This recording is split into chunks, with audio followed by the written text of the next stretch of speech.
to do successful composting, you need 5 things, right? So 5 things important for composting. First one is the container. Because we are living in an urban city and we don't have the space availability, so we need a container. And the container can be a plastic drum like this, or it can be a mud pot, like our daily dump has actually a stall, so they sell mud pots. There is plastic containers, and then there is metal mesh composters, this one.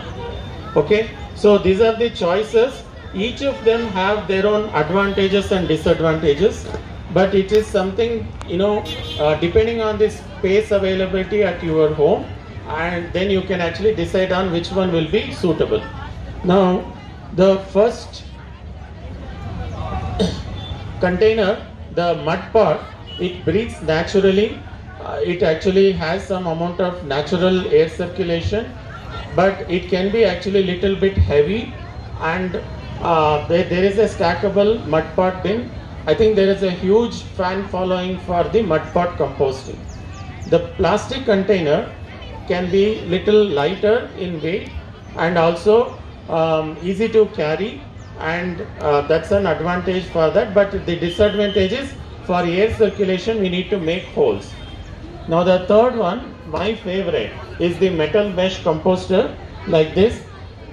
These are actually, they breathe so, air circulation is pretty good, and more the air circulation, easier the composting process is.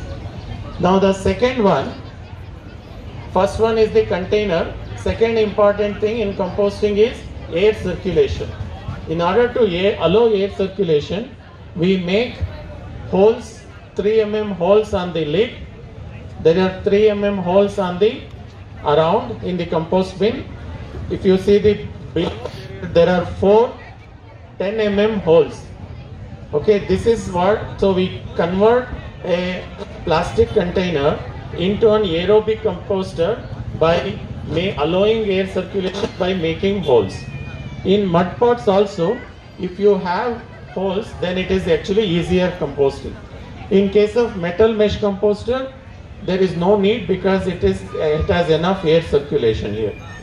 Now the third one is the most important thing in composting, is the fact that the kitchen waste that we have in our hand at home. This is the kitchen waste from my home. I have vegetable peels, fruit peels, used coffee tea powder, then there is some leftover food, some garden cuttings. All this has about 60 to 70% moisture, water content. Like our human body, the greens, the vegetable waste that we generate at home has moisture in this. Watermelon and cucumber will have 90 to 95% of moisture, whereas potato peels and onion peels will have less. But on an average, urban kitchen waste has moisture, water content. This water content is the reason for most of the problems in composting that you face subsequently when you are composting. Okay, so this moisture or the water content should be absorbed by the brown material that Sidhu is holding here. What are the brown material? There are 4 of them. There is cocoa peat, there is crushed dry leaves that doesn't cost money, right? You can actually collect dry leaves during the summer and then put it in a container or in a sack and jog like Vani Murthy. She has shown that in a video, right? Do jogging on the dry leaves, you will get crushed dry leaves. You don't need a machine to do the crushing, right? Then there is cardboard box pieces. If you really don't have anything else, you may want to use that, but cardboard boxes should be recycled. But in case if you don't have it, it is an option. Then the fourth one is the very important one. It is your own compost. The best use of your own compost is reuse. Okay, so if you add the greens, which is the kitchen waste, same portion by volume 1:1 ratio is a easy one. It's you will not fail. 1:1 ratio of greens, which is kitchen waste, and browns, that is water absorbing browns. Every day, alternate layer like sandwich layering is the method that you need to follow. Now, this is the third point, which is the greens and browns. The fourth one is composting microorganisms. So here are some choices. You have sour buttermilk, or there is actually cow dung slurry that has actually good microorganisms. There is microbial cocoa peat. This is a cocoa peat that is infused with 8 types of composting microorganisms that are typically in sour buttermilk and cow dung slurry and many more. This makes it easy for beginners to do composting. There is also microbes powder that is available in the stores that can be also used, and there is waste decomposer. Some are using decomposer. It's one of the most economical microbes source. Now, that is the fourth one. I'm actually repeating these things again and again so that you can answer the question later and get a compost bin. The fifth one is a suitable place at your home, because home composting is the most responsible way of taking care of your own kitchen compost. As Vani was mentioning, it is a resource. It should not, nothing should go out of, as long as, like, it came from soil, it should go back into the soil. All that material can be composted. A suitable place at home is actually like where, if you have space in your heart and mind, then you can actually find a suitable space at your home, however small the home is. Because we have been to villa properties which are like 35 acres. Still they say they don't have space for composting. It's more about the mindset. Now, at a typical home, there is balcony, there is actually garage, there can be space below the water tank, below the solar panel. These are all actually, because it is a rain protected place that you need if it is a plastic or a mud pot. Okay. Now, as Vani was mentioning, in Mumbai and in our MG Road, there are houses, balcony, which they don't have a balcony in the apartment.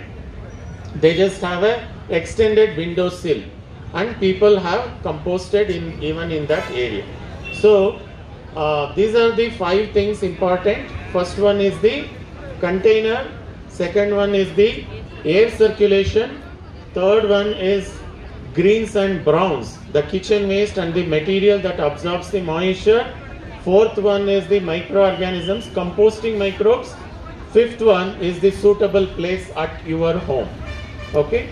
So now let's show a demo on the bottom plate. So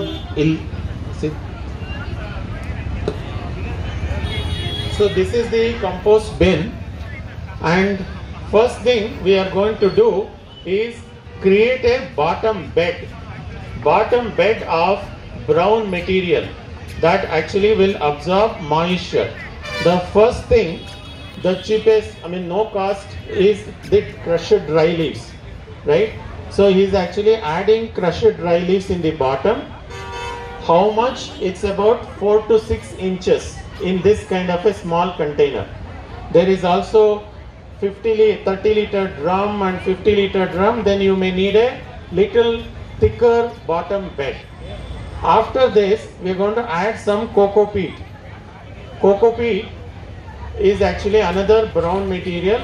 We are going to add a layer of cocoa peat. There is regular cocoa peat, there is microbes infused cocoa peat, composting microbes, that's called BioClean and Grow is a brand name, but there are many other options. So this brick, when you soak it in 1.5 liter water, okay, it will activate the microorganism. It will expand about 5 times and it will become a bucket full of microbial cocoa peat. Now we are going to add some old compost, our own compost, as a bottom bed. Okay, So half of the compost will be added into this chutki. Chutki is the compost bin that we are using right now. It's a 16-liter bucket and it has the 3 mm holes, right? Now, after this, the bottom bed is up to that level. Now we are going to spread our kitchen waste at home. So whatever that comes from home, we are going to spread it. While adding, you need to make sure that any whole vegetables cut into smaller pieces, 1/2 inch by 1/2 inch or 1 inch by 1 inch, and then add it. Do not add a whole muskmelon or cut it into only 1/2 and add, because it will create a lump. It will create a situation where it blocks the air circulation. Cut it into smaller pieces, it will compost faster. Then puja flowers and the kitchen waste, all that is added. It is actually spread, it is not dumped. You need to spread it. Now the second thing is, if you have any leftover rice block, you need to break it down and then add it. Again, that can be a lump, right? If you have any rasam or sambar liquid stuff, drain out the liquid and add only the solid. After doing all this, cover it again with a layer of brown material. Okay, so we call it a sandwich layering of aerobic composting bin. So there is greens, there is browns, there is greens, there is browns. It's like a multi-layered cake. So you need to add it every day. Not, okay, I'm going to collect all the kitchen waste for 3 days, I will dump it, and then I am going to add some dry leaves, and also it is only this much. No, the volume that you need to add is 1:1 ratio. Whatever the volume of kitchen waste you have, same volume of brown material is easy thing to follow. Now once you cover the kitchen waste completely with brown material, again close the lid and then keep it in a rain protected place. Important, because this is a plastic container. But if you are using a metal mesh composter, it can be in the open. I'll explain why that is. So now the next day, open the lid and then add that day's kitchen waste again. And while you open the lid, you may see some evaporation, some droplets of moisture. Remove it, wipe it with a dry cloth and then close it again. Add the kitchen waste and then again add brown material to cover it completely. Okay, so it's a everyday thing. Greens, browns, greens, browns. And finally, the container will become full. Then you need to start using a second container. Compost bins are always in pairs, 2 of them. Fill one and then start filling the second one. When second one is full, then if the duration is about 4 to 6 weeks, then you can actually open the first compost bin. The stuff inside would have shrunk by about 40 to 50%. Okay, because of all the moisture that goes away, which is about 60%, the material would have shrunk. You can mix it. It should smell like soil. There should not be any bad smell. That means your compost is ready. Now, compost bins are in pairs. Let's say you are a family, it's actually a single person. Then you need only 2 chutkis because you generate less. When you are actually a couple or 2-member family, then you need a 30-liter drum. So the size of the container, the number of containers depends on the family size, how much you generate. So you are a family of 4, then you need 2 50-liter drums. There are few other examples of do-it-yourself DIY composters here. There is a pipe composter there. Pipe composter has become my favorite. At home, I have a guava tree, I have a pomegranate tree, I have one such pipe at each of the trees, and then I follow the same so it's 1 foot fixed into the soil, 4 or 5 foot above the soil, and then you follow the same sandwich layering of greens and browns. In this method you can also use some soil. That's the advantage with pipe composter. Okay, so pipe composter is an option. There is this composter, Vani likes to call it as Bakasura. See, the difference between that plastic bin and this one is it is extended with a metal mesh. It extends capacity, it improves air circulation. So it can take a lot of kitchen waste and garden cuttings and dry leaves. When you do this kind of a small modification, this is, my dear friend Lalita used to carry this to most of the Swachhagraha programs. So we call it Lalita bin because we did not, so it's a DIY bin. So this is an option. And then there is a metal mesh composter, which is that one. And it can be in the open in the garden. It can also be on a terrace. Vani has posted many videos where she is using it on the terrace. This is a small model, and there is a stall that we have. Soil and health stall is stall number 23. You can actually come and see the actual Diya composter. Okay, so these composters have excellent air circulation.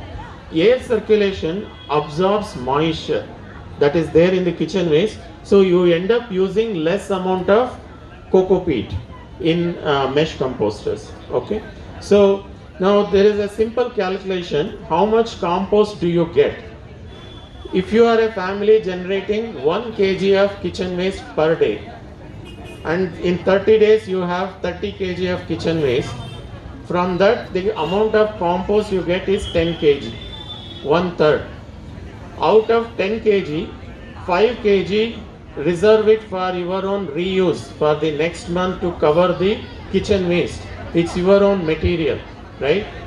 The remaining 5 kg, use it to grow some 5 simple greens and 5 simple vegetables that Dr. Meenakshi spoke about, right? 5 simple greens: spinach, amaranth, the dill, there is harve suppu we call, that's also a variety of spinach, and then there is coriander. Now the 5 simple vegetables, again these things can vary depending on each person's experience. There is radish, there is beans, there is also brinjal, chilies, tomatoes, and okra. So these are the easy ones to grow.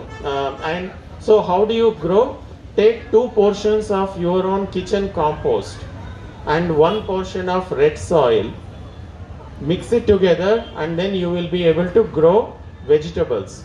If you want to grow your greens, you don't need to really mix so much of soil also.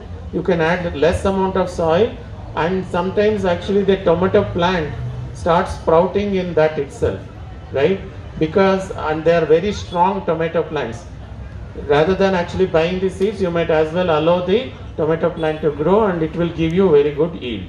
Okay, so 5 simple greens and 5 simple vegetables that you can actually grow. Now, anything else? Yeah, so what are the problems? I'll come to the questions. Yeah, so if you happen to compost and this bottom plate has water that is coming out, that means your ratio is off. Ratio of greens and browns is off, right? You need to add more. Let's say you happen to have something that is completely full. Vani's videos are so popular on Instagram. She has a video where she put a tarpaulin sheet and then spread the whole thing onto the tarpaulin sheet, added more browns, fluffed it up, filled it back again. Right? It is a learning experience. It's a good experience to fluff it up. End of the day, the compost pile inside should not have compacted, it should be fluffy. Now there are about 6 problems. First one is a white fungus that may appear because it is a monsoon season, there is rain, there is actually cold winter. The white fungus is not a problem. It is a good sign. Continue the process, continue the next day's kitchen waste, add it on top of the fungus, it will continue the process, no problem. Now the second one is bad smell. Bad smell happens because there is a lump of kitchen waste that is added and it has created an anaerobic condition. Also the alternate layering or the sandwich layering of greens and browns is not done on a regular basis. That is where kitchen waste from 2 days has compacted and it creates bad smell. Okay. The third one is actually maggots. Fruit flies. Fruit flies, for that we need actually, we use a mosquito mesh that I have it at the stall. We cover it, stop the entry of fruit mesh. There is also that kind of container that can be used, and also there is any thin cotton cloth that you can actually cover it around.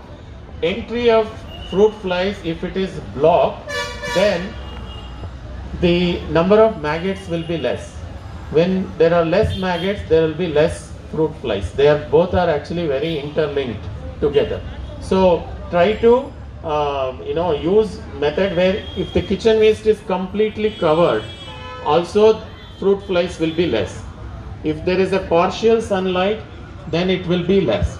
Now maggots, once maggots appear, you cannot really do much about it. Okay, so maggots are good for composting. They don't harm you, they don't harm the dogs at home, they don't harm the plants if you put the compost around the plant also. Except that if they come out and are in the balcony, it looks creepy and people are actually, it's not a pleasant thing, they would say. But maggots are good for composting. They eat a lot, they poop a lot, and the compost is good. Okay, now once maggots appeared, because there is more wetness, there is more moisture. Again, always control moisture, keep it moist, not dripping wet, not dry also. So that is the mesh that Sidhu is bringing. That also is something that can be used to stop the entry of fruit flies at home. It helps.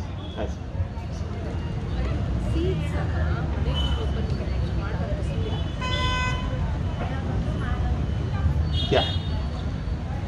Okay. I just need to refer to some of the questions because I cannot ask out of syllabus questions right afterwards.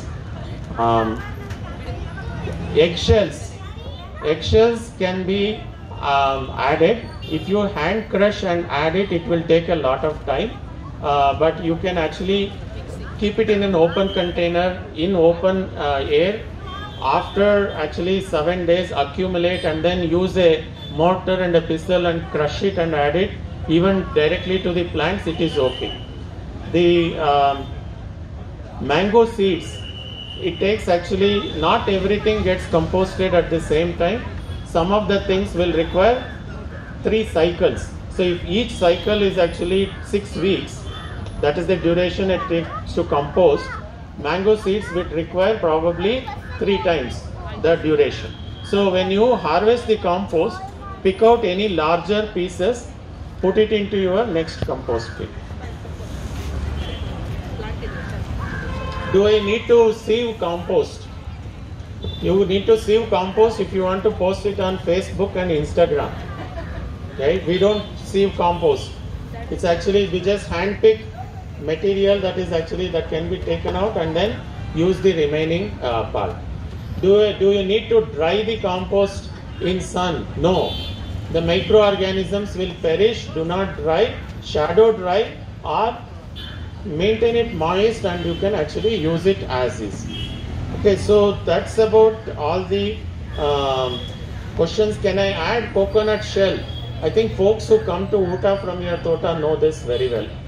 No coconut shell, it will not compost. Coconut fiber is okay. Okay. So now we have Aarti. Before Aarti comes and starts asking questions, do you have any questions? Once in how long you mix the compost or you don't mix it? So if you mix it, it will be faster. If you mix it twice in a week, it will be faster. If you don't mix it and have patience to wait for it to compost, which is what I do, it will compost. I'll just add to that. So when you use a lot of dry leaves, they take longer to break down. And also when you start getting slight smell, unpleasant smell, you know it has got compacted inside. So that's the time to mix. Otherwise, if you're using a lot of dry leaves, which you have in plenty, if you have a garden, if you're picking dry leaves from the road, if you're using a lot of dry leaves, then you need to mix it more often, maybe once a week. But if you're using coco peat and layering it properly and adding enough coco peat, see, the ratio is very important, and you will understand that ratio only when you start doing it. So you don't have to. But definitely when it starts to smell slightly, that's the time to rake it up, because it's compacting and it's becoming anaerobic. If it is not so, we need not to mix it. No. Or if you have too much of water coming out of the compost bin, that means it is too wet at the bottom. So it's nice to mix up completely, add a little more brown. Yeah. Microorganisms, going to add microorganisms. Sour butter. Microorganisms should be added right on immediate contact with the kitchen waste. As soon as you add the kitchen waste, if it is a powder, not really. That's where Vani keeps saying, or we say, composting is like cooking, and it's actually something that you will learn. Maybe once in 3 days is also okay with respect to microbes, or once a week, the cow dung slurry. But it should come in contact with the kitchen waste immediately. Dry powders are easy to administer as well. So I was being told that adding lime to the waste will increase the pH value and will result in some other aspects regarding the planting growth. Is it advisable to have more lime and onion peels in the compost? No, it's not more. In a household, whatever the amount you generate, you should be able to add it into your aerobic composting bin. This, what we covered today, is aerobic composting. The lemon, orange and onion peels and garlic peels are not recommended in a vermicomposting bin. In here, at a household level, whatever gets generated can be added. What about the water which gets generated below? Even that is also quite protein for the plant growth. We can utilize that water for the... Yes, absolutely. It's called, it's a nutritious water. Dilute it 1:10 and then feed the plants. It's good liquid fertilizer. So the question is actually, can we put kitchen waste directly into the garden? And yes, if you have plenty of space and you are doing it and it is not creating any problem with respect to rat and mouse problem, you can fly issues continue. Meenakshi will answer. I can add to that. So anyone who has an open garden, and if you want to, without getting into a composting method like this, if you want to directly put in any of your veg waste, I'm talking about primarily uncooked, your peels and things on, right? You can dig a pit and put the waste inside and make sure you cover it with a layer of mud and have some cow dung slurry. Then you get worm activity and your compost will get taken care of. What Vasuki is talking about is, if you have a very shallow area where you put your peels, it gets susceptible to rats, then the snakes will come and so on, depending on the kind of area you live in. That is, snakes will come because rats come, or frogs can also come, right? So that is the only thing. You can prevent that by having a pit. Have at least a 2 feet by 2 feet by 2 feet pit. You can put a thin layer of your vegetables when you collect them. You can collect in a bucket as you're doing, put it inside, but make sure you cover it with mud and put cow dung slurry. Then you will have earthworm activity and they will get composted. You can harvest that compost, not a problem. But if you're in an apartment space or any kind of a smaller space where you don't have that kind of ability to do that, it is more advisable to compost. And this will also take more time, but because the earth will get compacted. The salt in the sambar and all will have the salt. You're not supposed to put it in You can. Yeah. So for cooked food, the question is, can we put salt in compost? What you do for cooked food like dals or sambars or all, you just use a sieve, soup sieve or something. You drain the liquid, and the rest of it you can compost. Not a problem. Just make sure there's no liquid. The salt will not matter. Just whenever you put cooked food, just increase your browns. Put a little more dry leaves. Put a little more cocoa peat. Just make sure that it's not. That ratio is a little more when it is cooked food. What about non-vegetarian food, whether it's cooked or whatever it is? A second question is newspaper. Can that be used or not? So when I covered about the kitchen waste, there is vegetable peels, fruit peels, puja flowers, there is used coffee tea powder, leftover food, and also non-vegetarian food can be composted. Important thing, you need to use some good microorganisms that actually help in decomposing the non-vegetarian food. The microbial cocoa peat brick that we are providing today with the container is actually something that has been demonstrated in many projects where it will compost the non-vegetarian food. Now the other method, which is the bokashi composting, in stall number 3 run by Quantum Leaf, Krishna Kumar, they are actually selling the bokashi composting. It's an anaerobic method. Non-vegetarian food can be composted using that method also.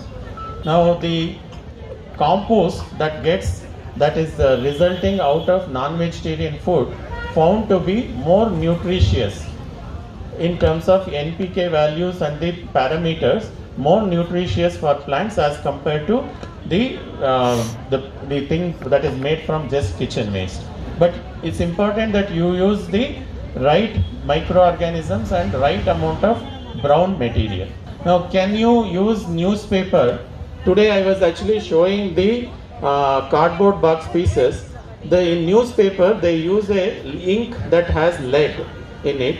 So if you are using very small quantity, it is okay, but not a lot of newspaper. So newspaper is good for recycling. We should send it back to recycling. If suppose you have ordered a dosa and there is a lining of newspaper and the chutney has got into it, you can't send it for recycling. That can go into your compost bin. But don't use newspaper as a brown material in your compost bin. That's important. I mean, during the program, we covered the point about not having any lump of food. Let me complete. Avoid lump of cooked food or whole vegetables and things like that. Also go for sandwich layering of greens and browns, so that whatever the compost material that is inside the compost bin is fluffy and there is air circulation. If it has compacted, that is the reason why you have bad smell issue. No. You need to follow the greens and browns, alternate layer, and there is nothing. If you have a bucket which is already smelly, you need to spread it on the tarpaulin sheet, add more brown material, fluff it up and fill it back again. So there is no magic liquid that can take away the smell. It's already smelly bin.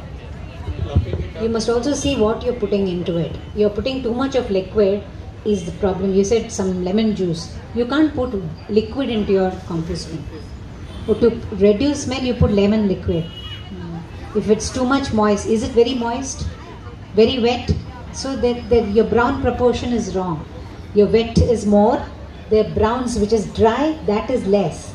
So if you put more browns, then it won't be wet. So if it is wet, it compacts. If it compacts, it's not aerobic, it becomes anaerobic. That's why you get the smell.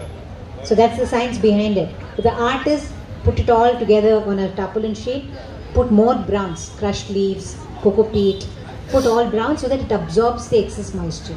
So always remember, your compost should not get wet. When you make your compost, the compost finally should be like this. When you squeeze it, it should fall in a lump, but water should not drip. You should not have water dripping. That means less of browns in your compost bin. So moisture is very important for the compost microbes to break down your composting, your waste. But if when you press and when it squeezes, if it starts to drip, then you're less of browns. So that's what is going to teach you. Now your smelly bin teaches you that it is very wet, and that teaches you that you have to add more brown. So you learn it that way. Yeah? Anaerobic compost also has 2 stages. The first stage is anaerobic. You go to Krishna Kumar's, he will explain. The first stage is anaerobic, if you're doing bokashi. The second stage is aerobic. You have to. So anaerobic here does not mean that the breakdown won't happen, because it is smelly and it's wet. It's pickling. So you should make it aerobic. Then you will not have problems in your home. So you don't have to add a lot. See, microbes will start to multiply. Even a little bit of microbes, when they have food, when there is moisture and there is food, they will multiply. So you don't have to add like majjige. If you have to add majjige, not 1 tumbler, it's 1 tablespoon you have to add once in a while, especially when you start in the beginning. But once you start composting, even a handful of composting will have microbes. So it all depends on what kind of microbes you're putting. Cow dung slurry, you don't have to add a mug of it. You just have to add a few tablespoons into it. So that will take care. So make sure that it touches the wet part of it, wet part of your compost, and then put enough dry browns to cover it so that it does not attract. Smell of food will attract all these maggots. So you make sure that you cover it well with dry leaves or cocoa peat. So the thing many people of you are asking, what does replace you? Because cocoa peat you have to keep buying. Just collect dry leaves in season, crush it and keep. So you can reduce the amount of cocoa peat that you're using.